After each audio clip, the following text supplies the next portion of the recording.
ePathsalaর পক্ষ থেকে মাইক্রোসফট এক্সেলের আরেকটি নতুন ভিডিওতে আপনাদের সবাইকে স্বাগতম। আমি আজকে যে বিষয়টি নিয়ে আলোচনা করব সেটি হচ্ছে, দেখেন, আপনাদেরকে যদি কেউ প্রশ্ন করে যে মাইক্রোসফট এক্সেলের মধ্যেই আপনি ক্যালকুলেটর কিভাবে অ্যাড করবেন, মাইক্রোসফট ওয়ার্ড অ্যাপ্লিকেশনটা কিভাবে মাইক্রোসফট এক্সেল থেকেই একটা ক্লিকের মাধ্যমে ওপেন করবেন এবং পাওয়ার পয়েন্টটাও সেম ভাবে ওপেন করবেন। ঠিক আছে, যেমন দেখেন এখানে আমি যদি ক্লিক করি, দেখেন মাইক্রো ক্যালকুলেটরটা ওপেন হয়ে গেল।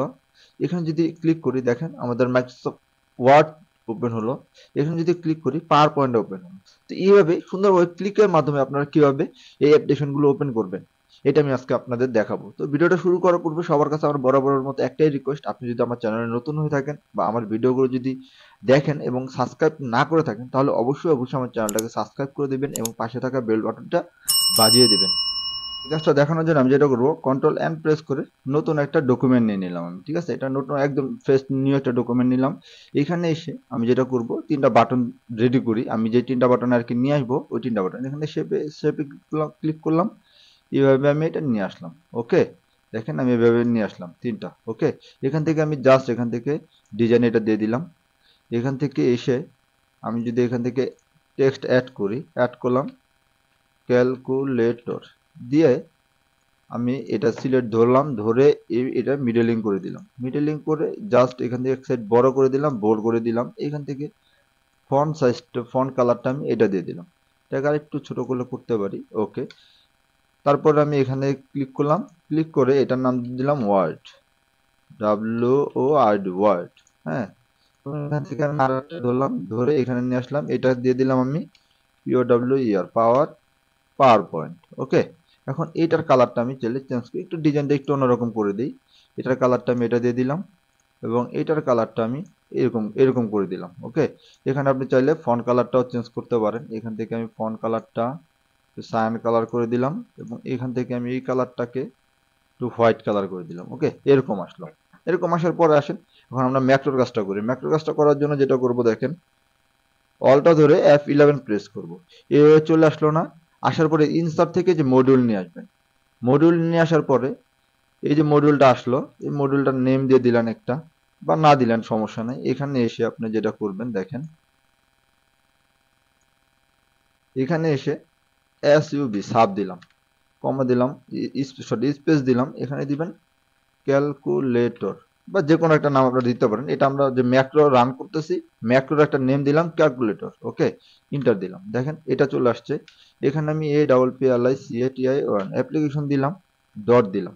এই যে অ্যাক্টিভ মাইক্রোসফট অ্যাপ, এটা রেখে আমি ট্যাব দিলাম। দেখেন অ্যাক্টিভ মাইক্রোসফট অ্যাপ এটা চলে আসছে, স্পেস দিলাম। এরপরে আমি দিয়ে দিলাম INDS, ইন্ডেক্স কোলন, দেন আমরা দিয়ে দিব ইকুয়াল টু দিয়ে, আমাদের ক্যালকুলেটর হচ্ছে ইন্ডেক্স 0-তে আছে, তাই এটা রেখে আমি যখন স্পেস দিলাম এবং এখানে আমি কন্ট্রোল S প্রেস করলাম, সেভ।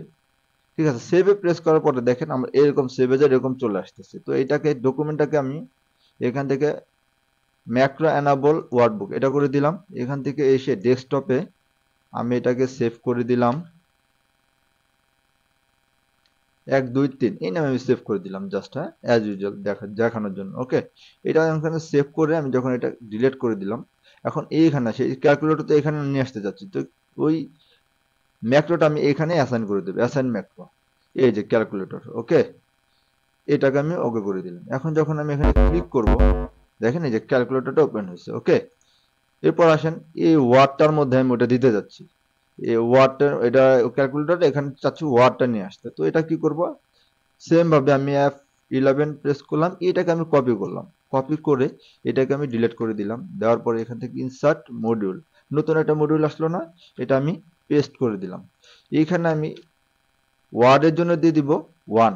ওকে, এবং এইখানে আমি এই যে ক্যালকুলেটরটা আছে এটা দিয়ে দিলাম MS ওয়ার্ড, এটা আমি নেম দিয়ে দিলাম। ঠিক আছে, এটা আমি সেভ করে দিলাম, এটা ডিলিট করে দিলাম এবং এখানে এসে ইনসার্ট আরেকটা করলাম। এবার আমি পাওয়ার পয়েন্টের জন্য করব, সেম জিনিসটা আমি আবার পেস্ট করলাম। এখানে এসে আমি দিয়ে দিলাম power point, POWER power point. এই আপনি ম্যাক্রো নেম দেওয়ার ক্ষেত্রে কিন্তু কোনো স্পেস দিতে পারবেন না। ঠিক আছে, এটা মনে রাখবেন। পাওয়ার পয়েন্টের জন্য আমরা এখানে দিয়ে দেবো 2, সেভ দিয়ে দিলাম, এটা ক্লোজ করে দিলাম। আমাদের এখানে কাজ শেষ। এখন এখানে এসে আমি অ্যাসাইন ম্যাক্রো করে দিলাম ওয়ার্ড, MS ওয়ার্ড।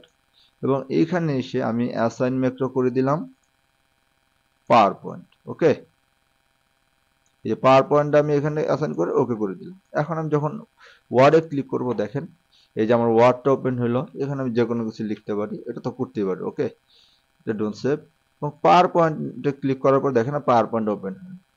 তো আশা করি আপনারা খুব ভালোভাবে বুঝতে পারলেন এবং এভাবে আপনারা চাইলে এক্সেলের মধ্যে ওয়ার্ড, পাওয়ার পয়েন্ট এগুলো এক্সেলের মধ্যে আপনি ওপেন করতে পারেন, ওপেন করে কাজ শেষে আবার ডিলিট করে দিতে পারেন। তো আশা করি ভিডিওটা আপনাদের ভালো লাগছে। যদি ভালো লেগে থাকে তাহলে অবশ্যই আমার চ্যানেলটাকে সাবস্ক্রাইব করে দিবেন এবং পাশে থাকা বেল বাটনটি বাজিয়ে দিবেন।